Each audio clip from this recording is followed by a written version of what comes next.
Merhabalar, mutfağıma hoş geldiniz. Bugün mutfağımda Erzurum yöresine ait bir kahvaltılık çeşidi yapacağız.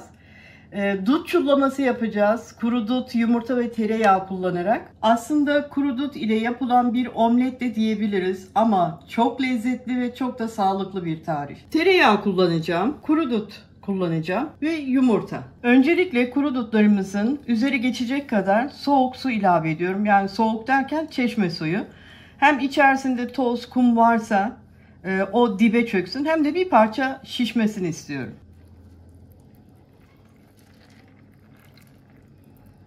Bu şekilde en az bir 10 dakika kadar bekletelim.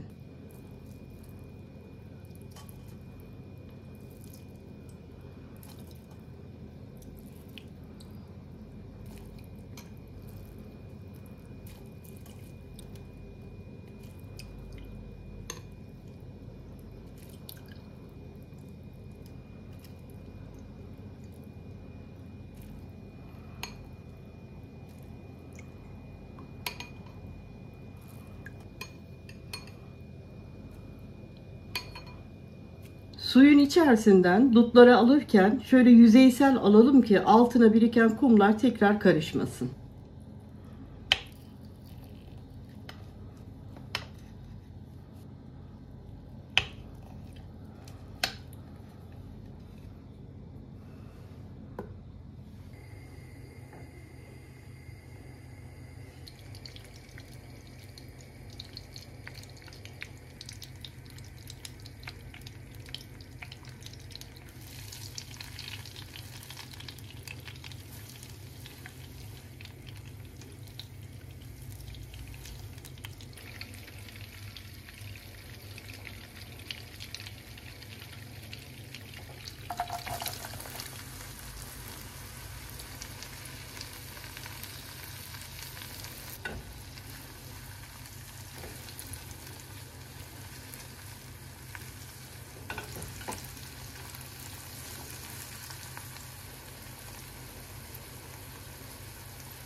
Dutlarımız tereyağıyla buluştuktan sonra şöyle 3-4 dakika kadar kavuruyoruz. Sonra yumurtalarını ilave ediyoruz.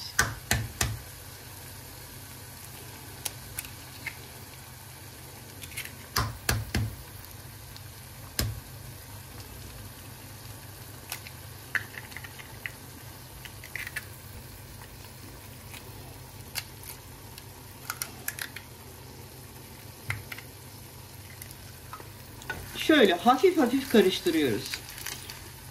Yumurtaları bir kasede çırpıp ondan sonra da ilave edebilirsiniz. Ama ben böylesini daha çok seviyorum. Tavada karıştırmayı.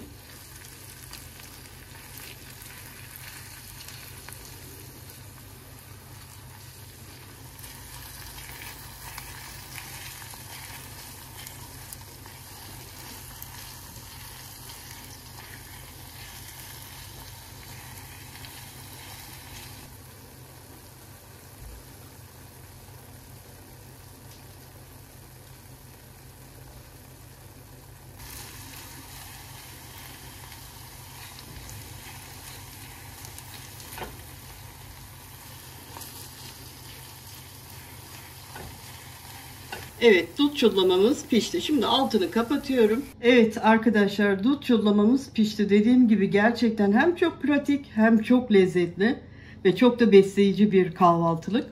Şöyle dokusunu size göstermek istiyorum. Şöyle kocaman bir çatala takayım.